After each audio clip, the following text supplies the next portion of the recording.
Hello, and welcome to the Writing Momentum Podcast. I'm Christopher Maselli, and I'm here with my wife, Gina. How you doing today, Gina? I'm doing good, although I gotta tell you, I think that the topic we're talking about today is one that is close to my heart because we are talking about how to never lose your manuscript again. Yes, And I think both of us have had experiences with this where it is a painful topic. it's painful because how many It's times painful, y'all. I don't think I've talked to a writer who hasn't lost a portion of a manuscript or their entire manuscript, whether it didn't save or it got corrupted or they just can't find it on their drive. I was just talking to a friend of mine the other day who had been looking for a manuscript for 3 years and just happened to find it they realized they had emailed it to someone years ago and they found it in their Gmail archive Oh my gosh. attached to a document. They were so happy to have found it, but they thought it was completely gone because their backup drive or something failed. And so that's what we're going to talk about today is how to make sure you don't lose anything because you can have backups in triplicate. And I do. I have my computer backing up in triplicate when I'm working. And we'll talk about how we do that. I come from the day when I remember when I used to work on documents. This was back in the 90s and I was employed by a business that often had power outages. And so we had these power things hooked to our computer, but even then we'd lose stuff. And so I got in the habit of every time I finished writing a paragraph, I'd hit Command S, which is save on a Mac, or Control S, which is save on a PC. And I just got in the habit of every time I wrote a paragraph, I'd sit back and look at it and hit Command S or Control S. And I got in this habit of doing it. I hit save all the time, even though I don't need to. I still do it today. But computers have become more advanced and they save themselves a lot now, don't they? Well, so thankful for that because I have definitely lost material. I've Yes. definitely we have lost some just on a personal note.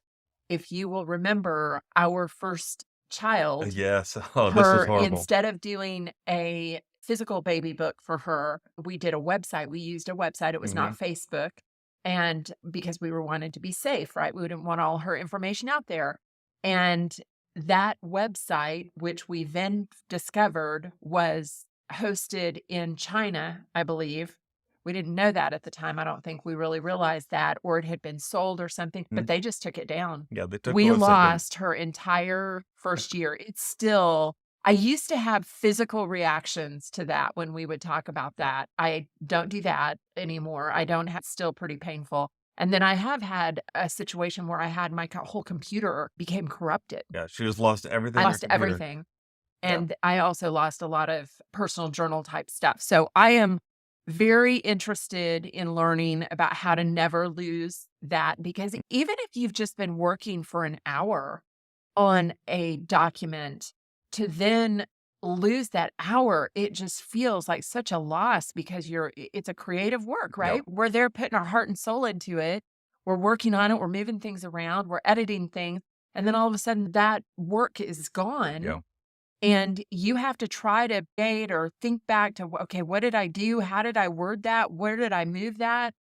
Oh, it's such a frustrating thing. Pretty frustrating. All for hearing how to never lose your manuscript again. Okay, so here's what you're gonna do. First of all, when you're working on a Mac, you want to turn on iCloud. iCloud is an automatic backup of your documents folder, and it can back up your documents just automatically to the cloud. Now, it is not fail-safe. I have found issues with iCloud, and so it is just my first line of defense, right? This is just a way to make sure that if I'm writing on a Mac, I'm getting my things backed up. If you're writing on a PC, you want to turn on OneCloud. This comes with Microsoft Office. I'm assuming you're using Microsoft Word for writing. If you do, it comes with OneDrive. You want to turn that on. It also, I have found, is not perfect and sometimes doesn't catch everything. But iCloud and OneDrive are like that first line of defense. If you're on a Mac, I don't recommend using both iCloud and OneDrive. I've had conflicts with that. So I just use iCloud since it's native to Mac. If I'm on a PC, I use OneDrive. It's native to that. But that's first line of defense. And I love that you put it like that. It's Yeah. the first line of defense because you're going to show us multiple lines of defense Yeah. and you want to make sure that you have multiple ones in place Mhm. because nothing is foolproof, and so you don't just want one. And the only reason why I wouldn't make these my only backup, at least online, is because they're not perfect. Neither one is. Now, there are two other solutions out there that I find to be much better and close to perfect as far as backing up what you're working on. And they will back up your local folders. So the first one of those is Google Drive, and you can get an app for your Mac or PC that's a Google Drive app that will automatically copy whatever is in your documents folder onto Google Drive. It'll back it up onto Google Drive. Now, the downside to that is that Google Drive only has so much space in it, right? And you're letting Google see everything, and some people don't like it for privacy concerns. So if you don't like Google Drive, my favorite solution that I use instead of Google Drive is a backup solution called pCloud, Pcloud, pCloud. And I think it stands for personal cloud. What it does is the same thing. It backs up everything from a local folder like your documents folder onto their servers in real time. Both Google Drive and pCloud um, have really great reliability. And more than that, they capture what we call revisions. So, for instance, if I'm working on a document in the morning and I save it 5 times, right?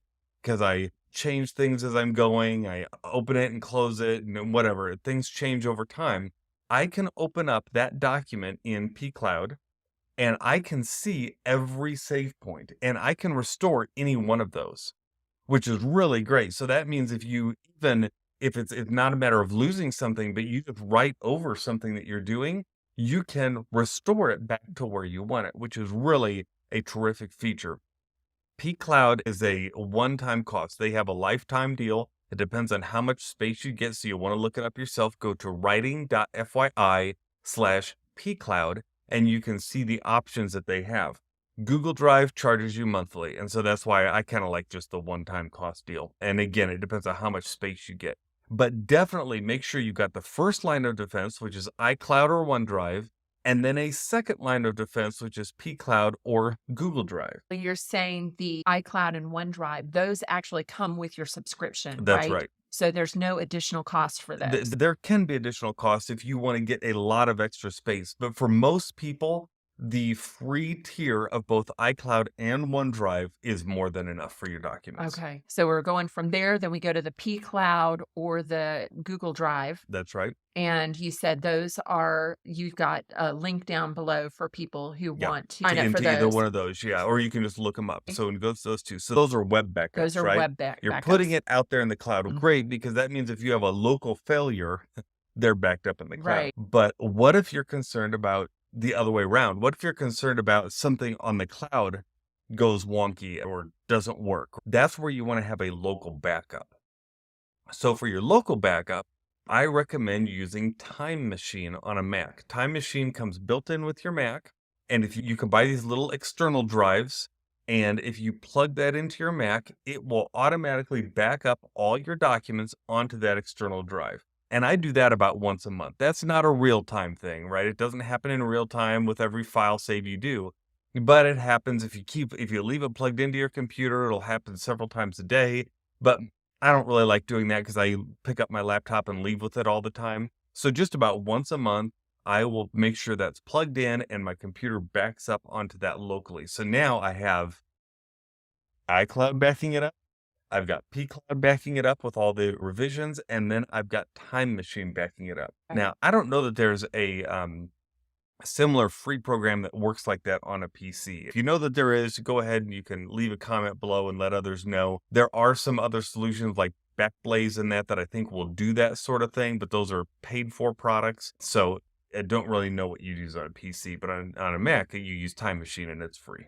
For the Time Machine, for the external drive, can we provide a link below for people to find that so they know exactly what they're looking for? Yeah, there's these drives, they're little Seagate drives, and I can't remember what they're called, but they're little tiny drives. They're about the size of your hand, and they just plug right into the side of your computer, and it'll back up to them real nice and easy. They're great because you can drop them in your backpack.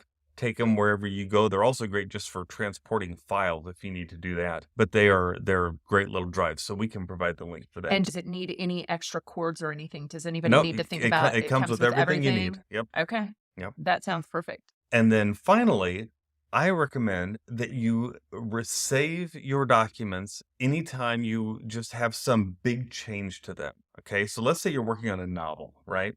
And you get the first draft done.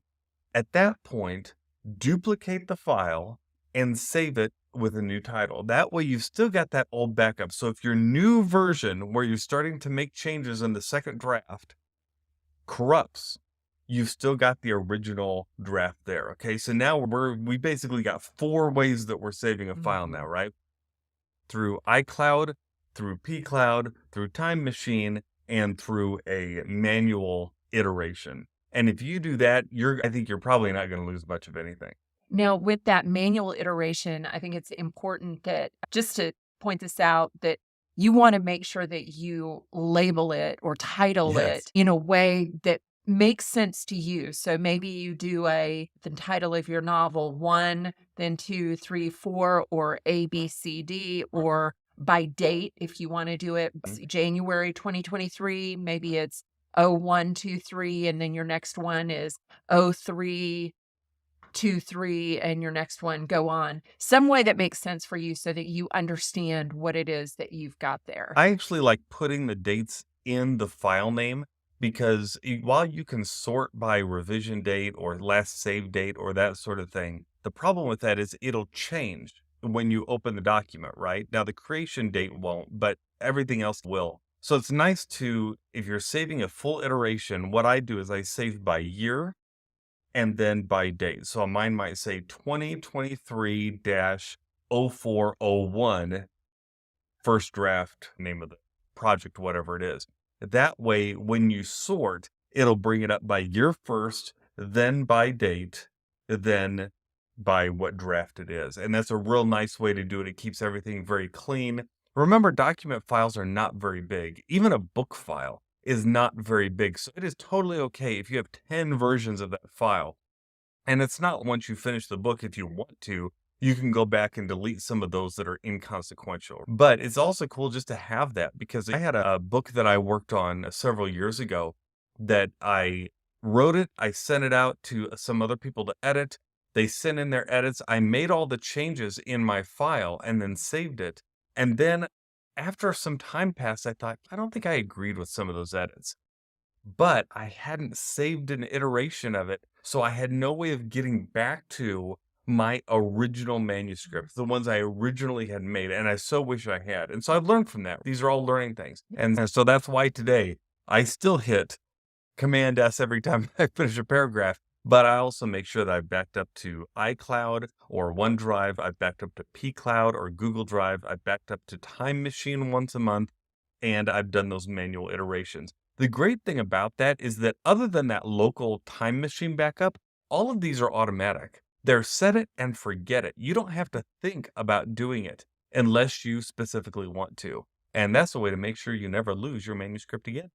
Definitely. I just want to add one small little side note when you're titling your documents. Chris mentioned using a dash in there. I would avoid using slashes or periods or anything like that. I would keep it very simple. I don't even use a lot of dashes in mine just because or hyphens. I'm prefer it to be all letters and numbers, but I would just be careful when you're using any of those extra characters. Most computers today can now identify those special characters and work around them, but it's still good not to use them because if you ever save things to an outside server, they may not be able to use those special characters. So it's best just to not use them at all.